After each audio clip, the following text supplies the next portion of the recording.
Good morning, Grinders. Welcome to the DFS pregame show here on RotoGrinders. I'm Jordan Cooper, a.k.a. Blenderhead, Blender HD. If you want to follow me on Twitter. And it's Monday, August 7th. And you know what we do on Mondays? We bring in James McCool. Mondays with McCool, the co-author with me, The Theory of Daily Fantasy Sports. How to think like a professional DFS player. 15-hour audio DFS masterclass. You can pick up at theoryofdfs.com, as well as the Advanced Player's Guide with the custom Excel tools. James, you're getting ready for a live final next week, right?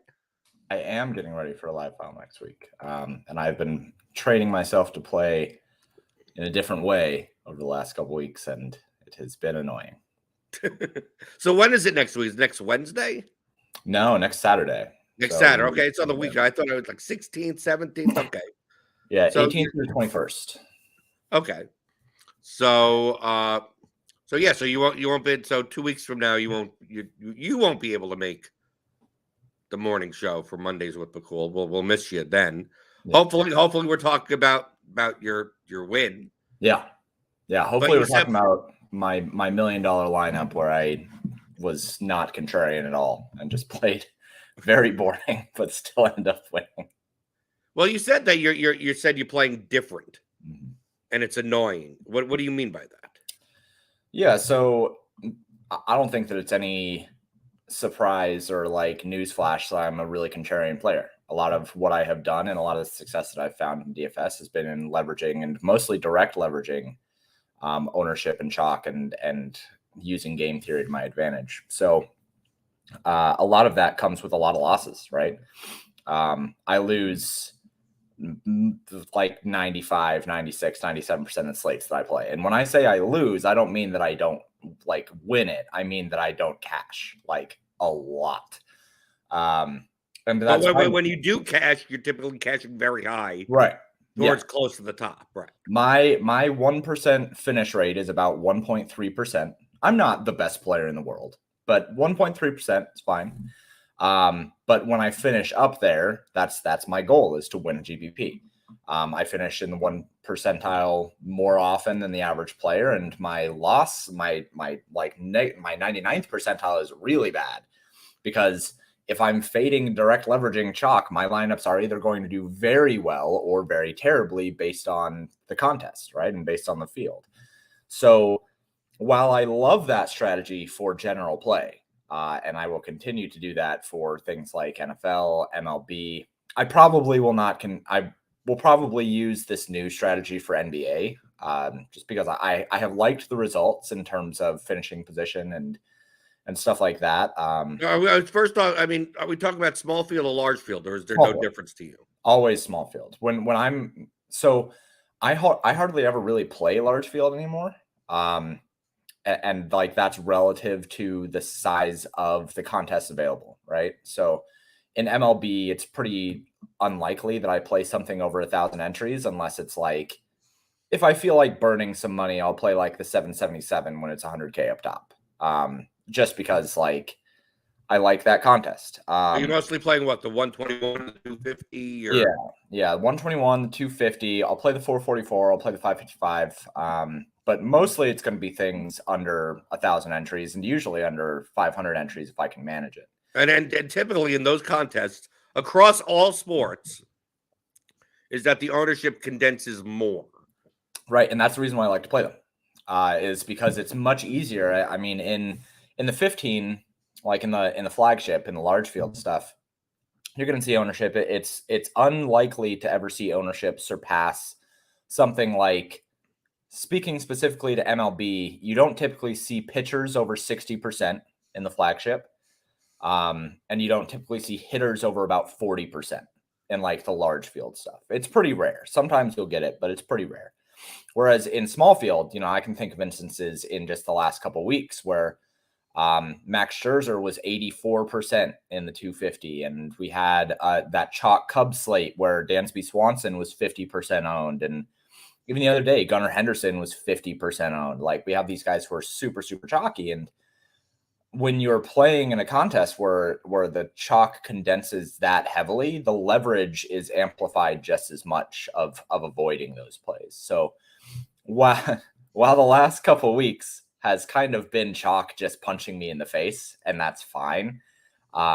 Usually that's how I end up winning my contests, is when that condensed chalk in smaller field contests ends up failing. Say Gunnar Henderson at 50% owned puts up a 0. That's 50% of the field that I have basically an extra player over.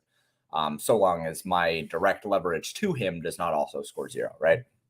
So that's just kind of the way that I prefer to play. When you have these really large field contests, not only is the chalk more spread out, so leverage matters less, but you also have to not only dodge that piece of like really condensed chalk, and usually there are multiple pieces of it, but not only do you have to dodge and avoid the really popular plays, but you also have to land on the niche and like contrarian plays. And there are so many more that you can choose from that it just makes it harder. So the combination of having that condensed chalk and the condensed ownership on smaller fields, as well as not needing the absolute nuts to win the smaller fields, I think is really conducive to the way that I play.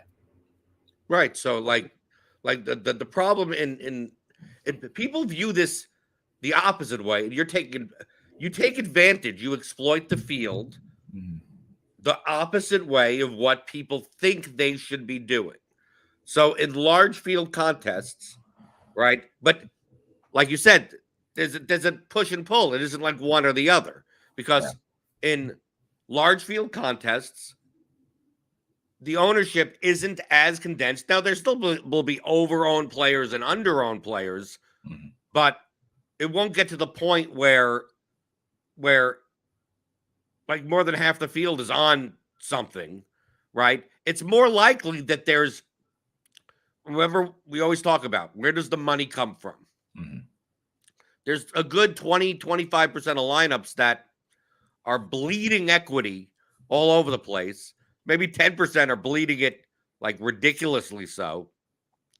That, you know, the 42% owned pitcher that projects the best by far, maybe he should be 50% owned in the large, maybe he's actually under owned. Maybe not enough people are playing the best projected players. NBA, you see this all the time because it's a more normally distributed sport, that, you know, that 82% owned, whatever the hell, should be 95% owned in large field. He'll be 95% in small field, but not in large field. So you can get away with that. But the caveat being that because you're competing against 40,000, 50,000 entries, that in MLB, when the chalk fails, is like that's good for you. But some sixth hitter, 3% owned sixth hitter hits 2 home runs, you're probably going to need them also. Like, you need to do both at the same time, because there's so many people, so many different combinations of lineups against you. And then in small field, since it's so condensed, it's like, dude, that 3% owned guy is only like 0.7% owned. He's only really in 3 lineups. So it's like, if the chalk fails, like you'll see over and over again that some guy hits in baseball. You'll see some guy hit 3 home runs, or you'll see a pitcher put up 45 points. I think I saw the Framber Valdez. Pitched a no-hitter. Right, 45 points. He was in the winning large field contest lineup. He wasn't even in the whoever won the whatever the 777 or whatever the high stakes small field, didn't even have Framber Valdez. And it's not like Framber Valdez was like 2% owned. I mean, he wasn't high owned, but you didn't need him because certain pieces of chalk failed, and the guy that won had the right stack, and that's all you need to do in small field. And there's so much more opportunities to leverage. You talk about direct leverage. I think you go a little too far, possibly. In small field, I think that makes more sense in large field, because if you're let's say there's a 40% owned pitcher in large field. So we're going to use the large field, small field example. If you stack against that pitcher, obviously depending on the size of the slate, I think the bigger the slate is, the less likely you have to do it, because you still need to get the top stack of the day. Like, yeah, the pitcher could fail, but Because the stack only puts up 5 runs, you're not going to win.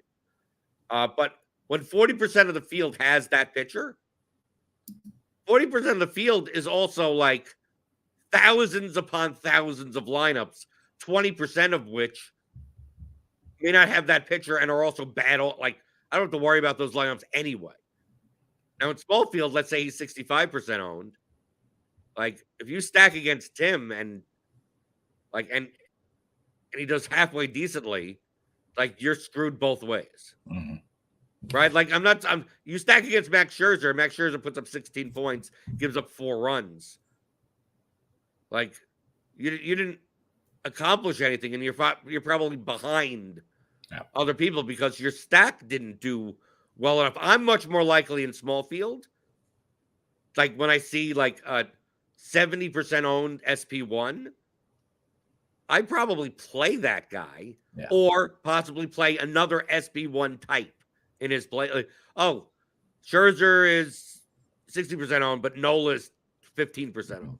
Like, okay, I could do that. But really, the only teams that I'm considering direct leverage is the SP2 types. When the $7,200 Eduardo Rodriguez is chalk, when Ken Waldichuk is $6,400, 38% owned in small field type of chalk. Like, those pitchers are much more likely if they do badly, they do very badly. While the SP1 types, it's very rare to see them give up like 9 runs for your stack to be well, especially on larger slates. Mm-hmm. Yeah, and so that kind of like leads into the strategy that I'm more using for the live final, which typically when I build out my models, like I can even take yesterday's slate, for example. All right, so Chris Bassett looked really, really good in like true average and overall and things like that, right? I was projected at like 4% out. More people were likely to be using a Boston stack. Boston projected as one of the more popular stacks yesterday. So in that instance, where there's going to be a popular stack and a pitcher that I have that doesn't project terribly, I can use them. That's an instance where I prefer direct leverage. I don't really you just don't get a lot of it, but you still get some. Right. Yeah. It comes down to like it's way better. The other day when the Cubs were like, I think I understand what I don't mean to interrupt, is that there's a difference between large field and small field. When I said what I just said, like playing Bassett at 4% against a 15% owned Boston stack in large field doesn't produce that much leverage because only 15% of lineups have the Boston stack.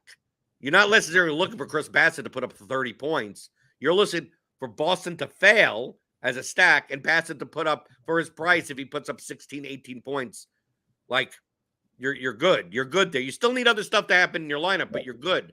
The thing is that in small field, what ends up happening is you don't get 4% Bassett and 15% Boston. You end up getting 1% owned Bassett and 28% owned Boston. So the effects of that make it a little bit more worthwhile that if you're looking for an SP2 type in your lineup on DraftKings, that, oh, I'm not playing one of the chalkier stacks, and the pitcher against them actually doesn't project all that badly. You get more out of it when it's 1% owned pitcher versus 28% owned stack, as long as they project well. Don't just blindly do this. Then in large field, when it's a 4% owned pitcher against a 15% owned stack. Right. Exactly. So what it comes down to, from like, we always talk about the difference between mechanical modeling and intuitive modeling. From an intuitive standpoint, like if you are not on the aggregate 25% owned Boston stack anyway, like you need them to fail for you to succeed anyway. So if the pitcher facing them as an SP2, Chris Bassett, he was like 7,200 or something yesterday. If he projects okay, you need them to fail anyway. If you don't like the pitching options at SP2, it's good. It's good direct leverage to have. Right. You're sitting there trying to determine whether or not you play 58% at 5,800 Osvaldo Bido for 4 innings. You have, like it's one of those slates where the differences between the 6K pitchers isn't all that bad, isn't all that good. Right. Exactly. So it just comes down to a situation where the direct leverage that I'm going to want to take on is going to be usually in the SP, like with pitchers, against the stack that I'm just not really on. It's just an easier form, and it slots in pretty well. And typically it's going to be with an SP2. It's not going to be with the SP1. I usually eat SP1 chalk. Like, if there's going to be a 60% owned Spencer Strider or something, right? Like Strider tonight, he's like $13,000, but he's going to be 50% owned or something. Right. I'll probably just eat that. I don't mind that. The issue being, there she is. Hi, baby. The issue is with that.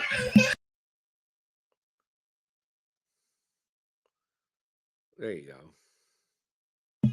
Okay, I just didn't want listeners to hear my screaming. Maybe you didn't want to share your strategy with your own son. No. Well, I mean, I don't mind him being in here when I'm working, but not when I'm on a show. Yeah, so that chalk, I just much rather eat the SP1 chalk and then find a way to gain some direct leverage with an SP2. And all of that being said, I don't really feel that I have to, as I'm coming into live final, what I'm trying to do better, because you are right, that it's probably not necessary for me to do that in small field as frequently as I do. And especially when it comes to live final, I definitely don't need to do that, right? And that's that why you say it's annoying? Well, it's annoying learning a new strategy after I've like honed myself in on being really good at playing one way. But I think that it is important to say that the payout structure matters a lot in this instance. So the more top, you benefit much more by top heavy payout structures than by flatter payout structures. So right, with so personally, like on a day-to-day basis, that type of mentality works better for the 254 max than the 121. Right, 121, exactly. You gain much less benefit. But I play the 121. I may be playing contrarian stacks, but a lot of times I'm just eating both. I'm eating like if there's 4 good projected pitchers, I'm playing 2 out of 4 of them, and then I'm playing one of the top 5 stacks on the slate. I'm probably not playing the highest owned one of them. Like it's when it's 5K to first, and then 4K, and then 3K. Like when there's not as much benefit from like top 10 to top first, which I like, right? Mm-hmm. But it's also small field, right? So it's like, how different do I need to be for a 334 person contest, right? But the 254 max, first place is 20,000, second place is 10,000, third place is like 5,000. Like it starts going down really dramatically. Yeah. That the difference between coming in first and fifth is will make your make your year type of things. Yeah. Right. So that's why I could see what you're being used to, but in a live final, it is, although it may be $1 million to first, it is a flatter payout structure. Yeah. So the payout structure for the live final is $1 million to first, but then second is 600,000, third is 400, fourth is 300, fifth is 200, and then sixth is 150, and seventh and eighth are both 100,000. It's super flat, right? Like in terms of $1 million to first, that is very, very, very flat. So I do not feel that my regular strategy will benefit me near as much as playing in a strategy that is more suited towards a payout structure that is that flat. So you're much more likely to in those type of payout structures, very similar to me in MMA, with like dude, I'm not aiming for uniques. I'm aiming for under 5s. And if I happen to be duped 2 or 3 times, like I'm still plus EV in those spots because I'm still competing against a lot of bad lineups and also a lot of lineups that leave 3,000 on the table that their win probability is so low. So in the same case here, like you're kind of playing more for, I want to capture as much top 10 equity as possible, not as much top top first place. Like you're sacrificing. It's like, yeah, if I stack against this and I leverage against that and I'm right, I win first place, and it's quite possible I win first place by 40 points. Right. Versus I'm going to play this other lineup where I have less first place equity than that lineup, but I still retain enough equity in second, third, fourth, fifth, sixth, seventh, eighth, ninth, 10th, right? That I'm not coming in like dead last or first, because the structure that the equity is spread out enough that it's worthwhile to do it. Yeah, I'm essentially aiming for top 20th percentile here. Like that's kind of my goal. Is I'd like to have. Are you just settling, or you just play, or is it just like, oh, it's a lot of money, I'm going to play it safe, I want the money? I think it's kind of both. I think that because like for me and like having a child and he's moving into like being 3 years old, obviously $1 million would be great, but so would $30,000, right? Like that would bankroll my NFL season, and that would be really nice. And things like that, you know. I think that it's important for me to think about those things in the life utility aspect as well. That's not to say that I'm not going to build a lineup that I think has first place equity. Of course I am. I'm not going to play like a cash game. But the way that I have been playing it has been much more geared towards the finishing percentiles of somewhere between about 10th and 25th percent. And the way that I'm doing that is using the contest sims that I've developed and actually creating. So the way that I usually would do it is I would aim for just using the projections that I build out and trying to find some leverage that I want to take advantage of, something that I think people are doing wrong or overvaluing or whatever, and leveraging against that. So now instead what I'm doing is I'm trying to build out what the field will be doing and then applying my projections against what the field is doing and finding out what the best decision from the field, the choices that the field is making, and trying to key in on that instead. So basically what I end up on is the stacks that I am considering are going to be the popular stacks based on the aggregate projections from the industry. But I'm applying my own projections against them to see which one my models think is going to be the best of the choices that the field is going to make. So in all of that, the thing that I think matters the most here is that I have a good idea of what the live final field is going to do. And I think that I'll be able to do that pretty well and project against that so that I can try to make the best decision there. The only issue with that is that at a live final, chalk condenses a lot. Like there's going to be guys that are 60. There's going to be hitters that are like 60% out, I think. You never know what the slate's going to look like. You don't know. Well, no, but I know that the White Sox are in cores, and the White Sox are going to be cheap, and they'll probably send out Tim Anderson. I'm thinking too far ahead here, obviously, but I think that what we're going to end up seeing is that I'm going to try to play like the second best stack, the one or like the stack that is the second highest owned. And what's going to end up happening is the stack that is the highest owned is like 60% owned, and I'm still ultra contrarian. I'm playing first or last. No, I think what more likely happens is that if it's the White Sox and cores, everyone goes, let's say it's the White Sox and cores, and then it's like, well, the Reds are against some, garbage team or something. Like, it'll be whatever the second best stack is, becomes the highest owned stack because everyone's like, well, I'm just going to fade the White Sox and cores. And then it ends up being that the White Sox and cores is under owned. So here's what we've got. What the slate is probably going to be, because it's usually the evening slate. And also there's no late swap available. And there's no late swap, right? So we have Tigers Guardians, we have Pirates Twins, we have Astros Mariners. I mean, we don't know the pitchers, so no, we don't. But Mets Cardinals, Braves Giants. So we do have the Braves that will be available. We have the White Sox and cores. We have the Rays and the Angels. We have the Orioles facing the Athletics. And we have Diamondbacks, Padres, and Marlins, Dodgers.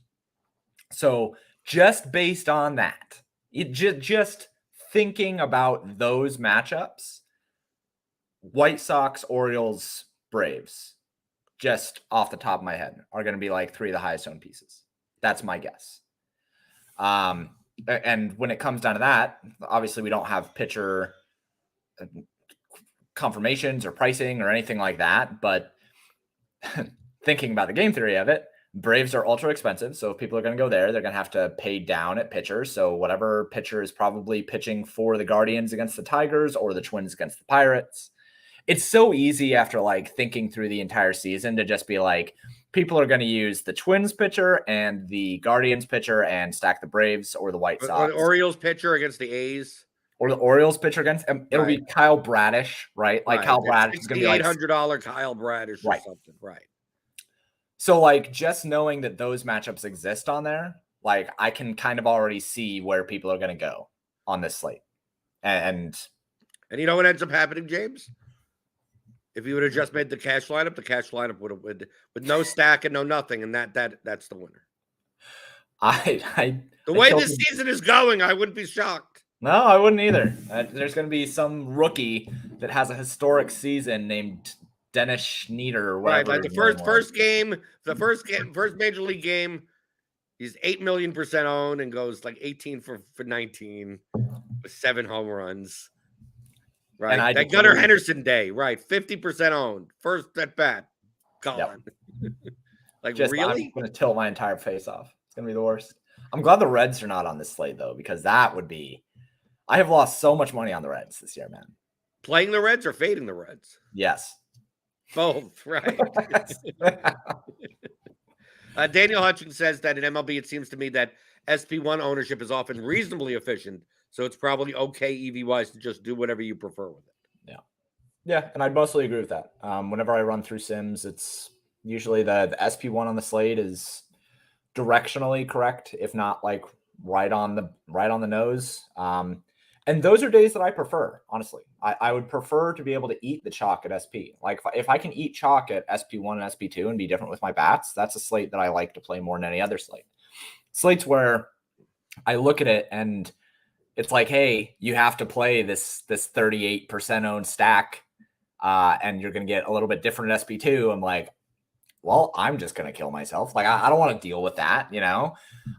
Those are the worst slates. I think the slates where I have to eat the chalk stack is way worse than where I get to eat the chalk pitchers. So I'm hoping. It seems like that's the way. It seems like the MLB season. It's been more like it almost seems like the pitching variance has been higher than the hitting variance.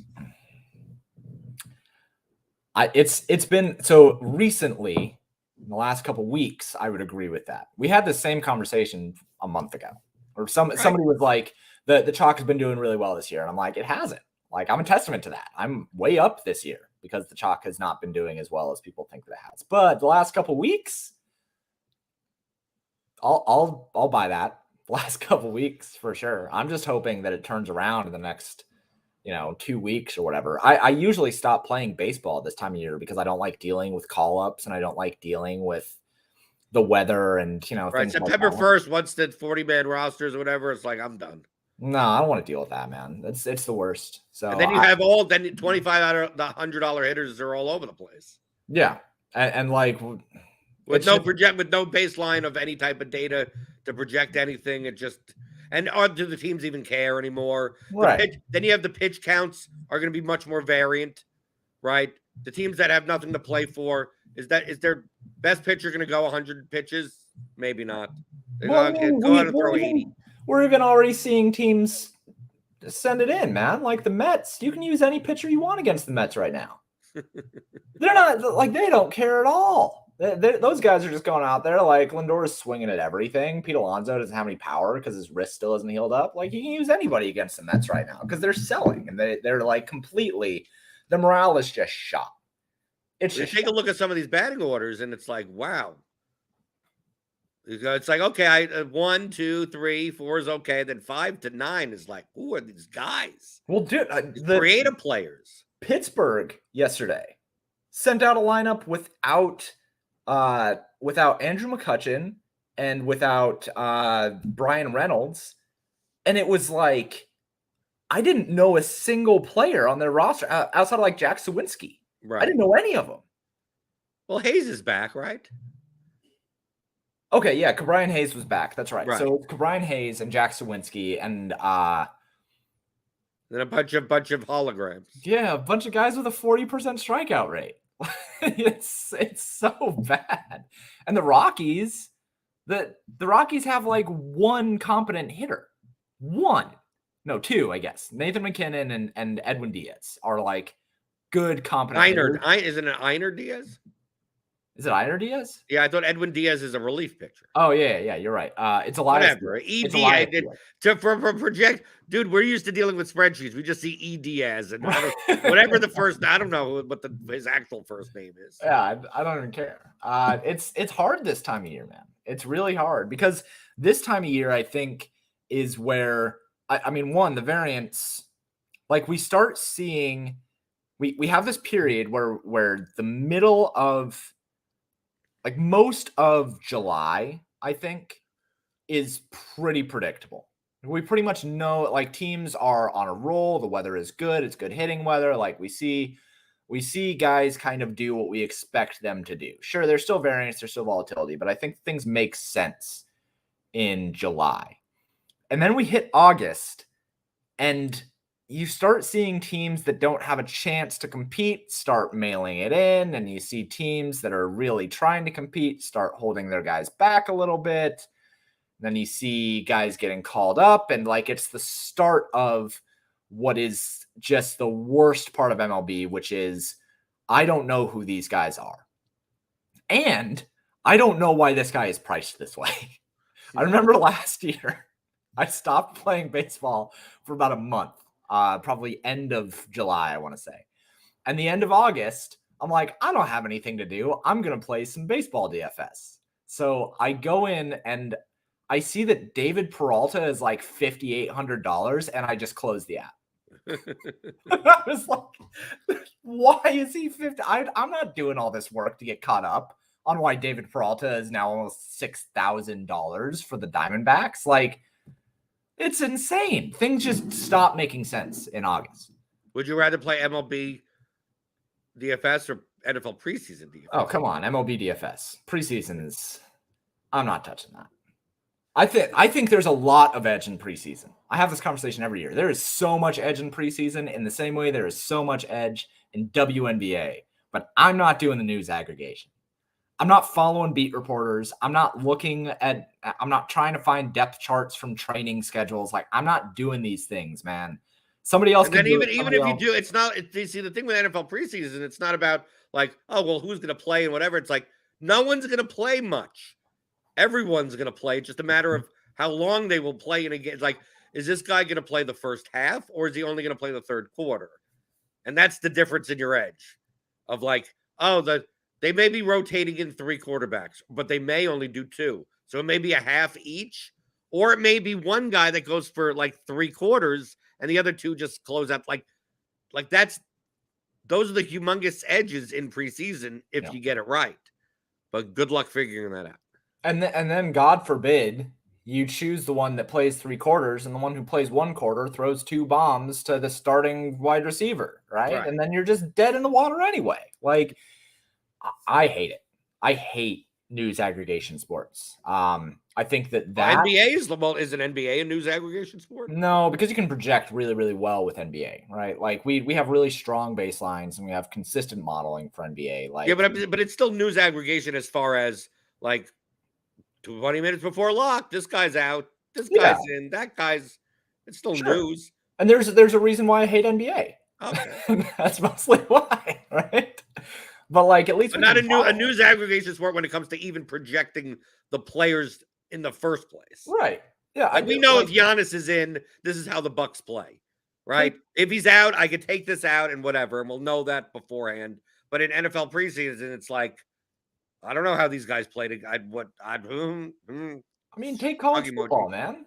Like college football DFS, you can DM a dude's roommate to see if he's playing that day, and that's better info than you get from some beat writers. And also in college football DFS, you sometimes get where like if this guy should play and he's going to be like 32% owned, and then he literally doesn't. He literally you turn on the television and he's in street clothes. Yeah, it's gross. I hate news aggregation sports, and I acknowledge like there are some people that absolutely crush news aggregation sports, right? Like John Proctor is one guy who has been like a preseason GOAT for a long time. He does really, really well when it comes to preseason. Galen Dragic over at Daily Roto. I don't know if he still works for Daily Roto, but he was so good at WNBA because he was really good at the news aggregation for it. And like, if you dedicate to it, there's a lot of edge in those sports. It's just not my jam. I just hate it. I don't like I don't like digging for that stuff. It's not my forte. It's not what I like doing.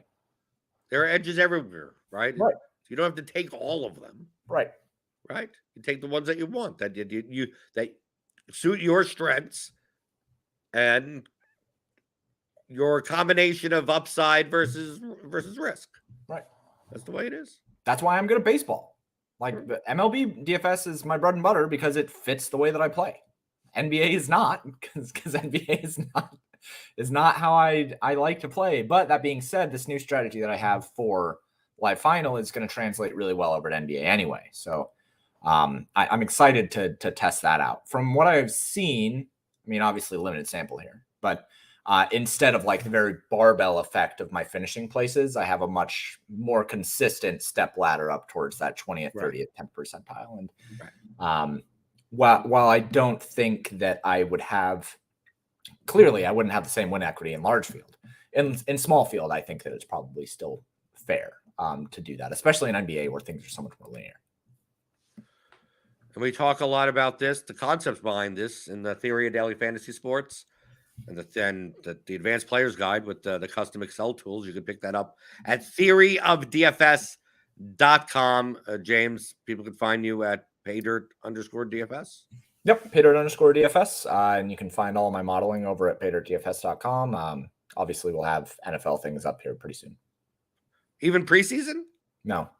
You're just like, I'm not doing preseason projections. End of story. No.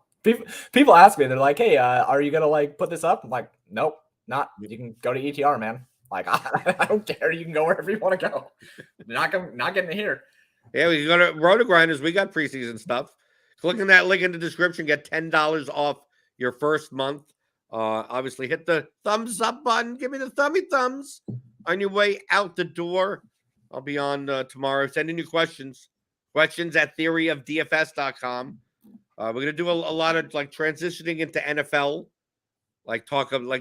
do a primer this month about, okay, we're getting back in the NFL. Let's start talking about these concepts when it comes to that kind of, work our way back up to speed.